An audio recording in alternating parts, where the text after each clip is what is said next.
Well, I think the one thing that discipline definitely does help you with is it helps you get things done. And when you get things done, when you actually do things, you have more success. If you have more success, and sometimes a big part of success is just not being fucking lazy and just doing it. Yeah. That's like 90% of it is just showing up. Get there and start working. Like, you're not going to feel perfect every day. If I only worked out when I felt good, I'd be a fat fuck. Because there's a lot of days I don't want to do it. It's pretty much the same with everybody that actually gets good at something. There's got to be those days you push through, and they're probably going to be more numerous than the days you don't. And so the benefit of discipline in my eyes has always been that through discipline I get things done. I always say that I'm like the most lazy, disciplined person I know, because I don't want to do it. Yeah. But I always do. One of the big problems is sitting down and doing the work. Mm-hmm. And you gotta, and Pressfield talks about that in the most concise and beautiful way, and he labels it like an enemy. He calls it resistance. Mm-hmm. And that you have to sit down, you have to overcome resistance, and that the pro goes to work. And it doesn't matter if you're sick, doesn't matter if you have kids, it doesn't matter what, you're a pro and you go to work. And that just, it puts it in your head that this is what I do. This is what, and you have pride in that. And then when you are in front of that keyboard and you look down at the count, it says, I got 1,000 words today. I put 1,000 words in. You're doing the work, and out of that work, gems blossom. Yeah. Little things, but you might have a day where you just write nothing but dog shit. So what? Show up again tomorrow, and tomorrow out of that dog shit, a flower will emerge. You never know, and that's the only way to develop to really develop your potential 100% in anything, whether it's as an author or even as a martial artist. There's a lot of creativity in martial arts. To be a great striker, you have to be creative, because you have to develop patterns or execute patterns that aren't going to be perceived. This idea that life is hard is something you're supposed to shield from them. It's so silly. And I've had this conversation with my friends, because everybody that I know that's interesting had a fucked up life. But now we have kids, and the last thing we want is our kids to have a fucked up life. So we put our kids in these good schools, we live in these nice neighborhoods, everybody eats healthy, and there's no fucking domestic violence, and everybody seems, it's so different than all of our lives. And we were talking about it, me and Brian Callen were actually talking about it, like, look, we all had fucked up childhoods, and everybody we know had fucked up childhoods, and they're all interesting. But I don't want my kids to be boring, but I also want them to be safe. So it's like, how do you approach that? I mean, I think you get involved. This is what I've chosen to do, is get my kids involved in martial arts and give them the opportunity to pursue difficult things, and understanding that through pursuing these difficult things, like in accomplishing stuff, like you learn something about yourself. You learn that you have this ability inside of you to overcome. Get obsessed with life improvement. Find things that you enjoy doing that are difficult, do them, and get better at them. It seems so simplistic. It seems like a ridiculous, idealistic point of view, but it's effective. Well, you need some amount of pride and some amount of ego to get good at things in the first place, because it's such a counterintuitive notion, because you have to have a belief in yourself. You have to be able, like when you start out at jiu-jitsu, you're a white belt. Like, I remember being a white belt and being like, oh my God, I am fucking never going to get good at this. I'm going to suck forever. But to look at people who are better than you and know they had to have sucked at one point in time. Okay, there's somewhere along the end of this tunnel, there's got to be a light. I just got to keep going. Yeah. And that takes ego, and right? Ego, yeah, I was going to say, I mean, ego drives, you to be successful, me to be successful. Ego is what's driving you. The problem is when you let ego go too far. Yeah. And, everything takes balance. There's a dichotomy in everything. Every part of you has a dichotomy. You can get so into the physical aspects of things that you end up like doing a bunch of steroids and going crazy and ruining your health. Right? Yeah. That's not good. Right. The other bodybuilding is a great example of that, because when you start lifting weights, you're like, I'd like to be stronger, and you start getting a little bit bigger. You're like, oh, look at that, I got a muscle. Woo, this is cool. And then you keep going, and then you keep going. But some guys get so fucking crazy, they won't stop until they have 22-inch arms, and they want to have thighs that are so big they have to walk like they've got a barrel in between their legs, and and they just can't help it. They just take it to some completely unhealthy place. Yeah. You got to recognize what's good and what is just fucking insane. It's hard for people to break momentum too. Momentum that's good momentum or momentum that's bad momentum. When I get when I get on a good groove of working out all the time, I feel it. Like after I'm done working out, I'm like, yeah, I can't wait to get in there again. I can't wait to work out again. That's the good momentum. But then there's that bad momentum, like you get injured or something like that and you can't do anything for a couple of weeks, and then to try to get that kickstart that motor up again. It's hard to get momentum. There's a lot of people that are eating shit food, and then by the end of the day, your body's in a crisis. Your body's just processing all this bullshit. And if you're eating a big, bullshit lunch filled with nonsense, like your body's got to process all that stuff. And so at the end of the day, yeah, you're going to lose your willpower. So like when 5 o'clock, 6 o'clock rolls around, you're going to be tired. But if you have a healthy lunch and you're properly fueled, and then you also have positive people in your life, everyone's motivated, by the end of the day you're gonna feel good. Whatever the fuck your thing is, just go and do it. Just force yourself to do it. And if you feel like shit because you ate lunch, then your lunch was filled with bullshit, well then, hey dummy, don't eat shitty lunch tomorrow. Tomorrow try a nice salad. Try a salad with some salmon and see how you feel then. You're like, hey, I feel way better today at 6 o'clock. Duh. Now your decision making will be better. Like people don't understand how significant it is. Like all these little decisions, those are like that's the path for the rest of your existence on earth. And if you decide to go to fucking Cheetos chocolate chip cookie route, you're just making a shit path. You're carving your fucking path through broken rocks and glass, and it's not the way to go. Our bodies, for whatever reason, most people, their associations are to avoid anything that's uncomfortable. But it's so illogical, because when you look at comfort and you look at success and progress and the feelings of accomplishment and of getting past certain hurdles in terms of like how you feel about life, a lot of those are connected to discomfort. Like discomfort is your friend. It really is. Like discomfort and not being happy and content with certain situations in life or certain feelings in life, they're massive motivators, and they're amazing at facilitating change. And yet our instinct is to avoid those and just sit on the couch and watch some fucking reality show about dudes who make moonshine with our jaw open, like it's bizarre. And for me at least, when I get like really disciplined and really I get really consistent with my workouts, one of the things that I almost feel momentum. I feel like there's like a push behind me, like, all right, we're, like after I get out of the gym, I have a really good workout. I'm like, yeah, now I'm doing it. I'm doing it all the time now. And I'm looking forward to the next time. And it makes that resistance much weaker, and it makes my motivation and my discipline much stronger. I think a lot of it is based on just the consistency. It's one of the things that I talked about recently on the podcast. I said, like blowing something off, it's not just not good. Like blowing off an exercise that you planned is not just bad for you physically, it's also bad mentally, because then that option is now available.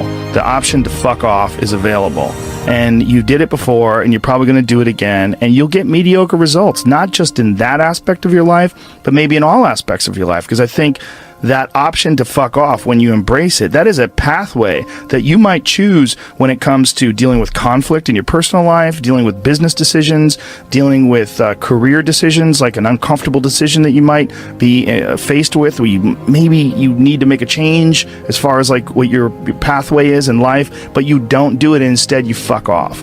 And that the inclination to fuck off, I think that gathers momentum as well. The inclination to be disciplined, that comes with momentum too. And I think both things, like you take a path, like the path of the healthy person or the path of the fuck off. Like this is not, like your body is like a race car that you can juice up yourself. Like you can add the fat tires, you can add the improved suspension, you can beef up the horsepower in the engine. You could do all that yourself. Or you could just choose to have this shitty body that's always falling apart on you, because we're essentially ecosystems. And we're in charge. This weird consciousness that has all this resistance and has all this inclination towards comfort and fucking off and blowing things off is what is in charge of making all these things happen that keep this ecosystem healthy. It's almost like if Earth itself had like a shitty manager. You know, if like there was a natural manager of Earth, experiencing a quality of life that these other people that don't exercise they physically feel their own body diminishing, and they just feel it's inevitable. It is what it is. You're wasting your time. You're out there running around. But no, we're not, because this experience right now, it's not like, no one's under the illusion that you're going to live forever, but you are enhancing the experience that you're currently involved in right now. And you are alive. Right. You are alive. You do experience this life. But do you experience this life optimally? Is it as enjoyable as it can be? And we all know that there's a spectrum for that enjoyability. Like, we've all had times in our life where it's not been so great. And then times in our life where everything came together, like, what a fucking great day. Woo! Like, make more of those. Like, you can make more of those, and then the whole thing's better. And I think when that whole thing is better, it affects everybody you touch, everybody that's around you, everybody you come in contact with, and that in turn, I mean, it sounds so grandiose, but in turn can affect the entire race of human beings.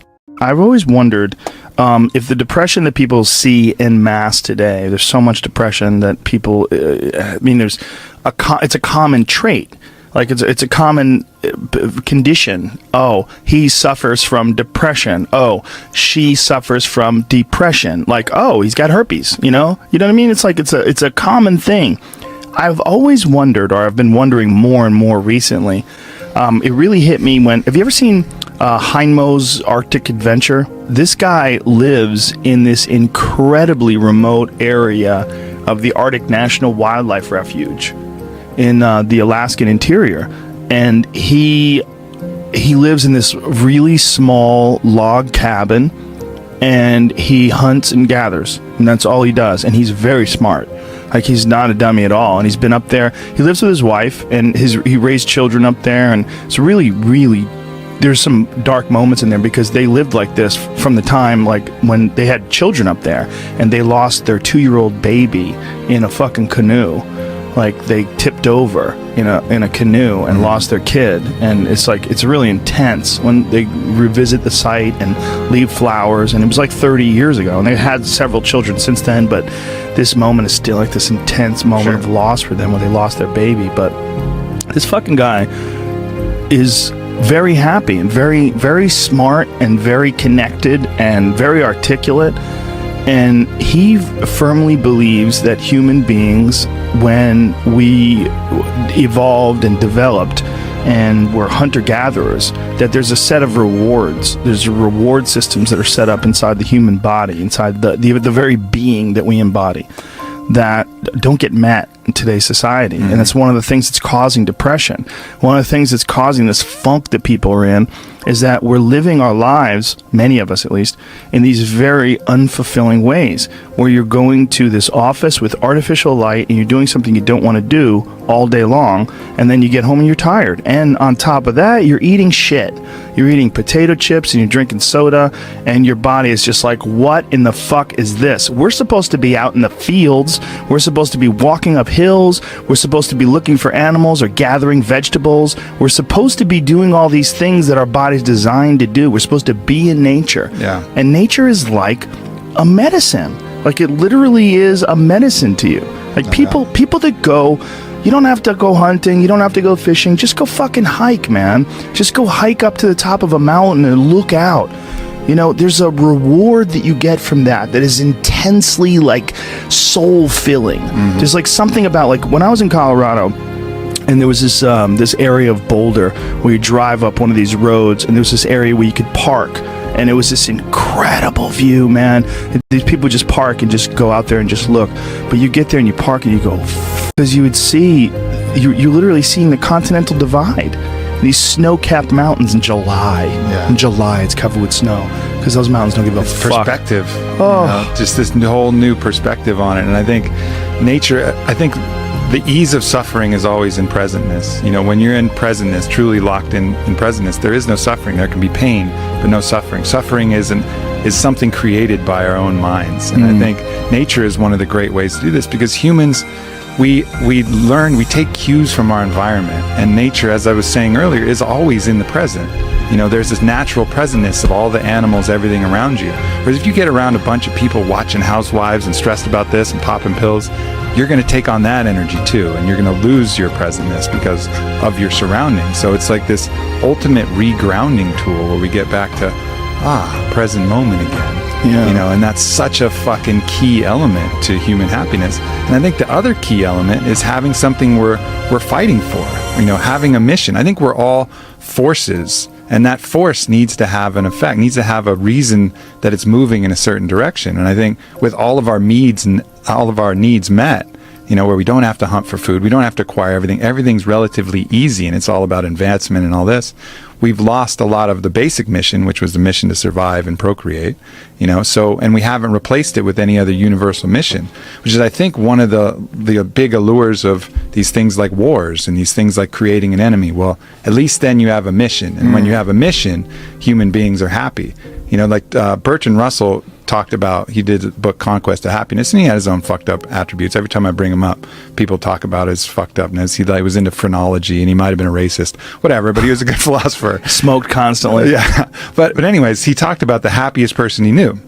The happiest person he could find was a groundskeeper on a manor who every day woke up and was at war with the rabbits of the grounds. He just declared that the rabbits were the fucking enemy, and he would go out with his gun and he would hunt as many as possible, and he'd go morning till night, and he would kill as many rabbits as he could, because it was the rabbits were the ones eating the hedges and the flowers and whatever. So he basically made the rabbits his enemy and struck out every single day to kill as many rabbits as possible. And that dude, according to Bertrand Russell, was happy as fuck.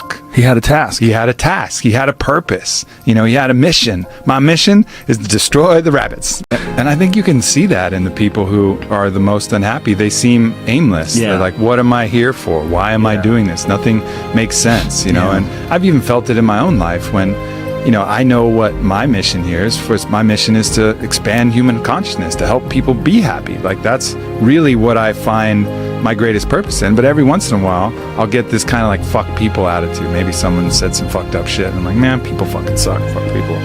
And then at that moment, that's when I'm actually depressed, you know, because I've lost my mission. Instead of having a mission like, yes, my mission is human consciousness, all of a sudden it's like, fuck people, fuck that mission, they'll figure it out. And then I'm depressed because I've lost my purpose.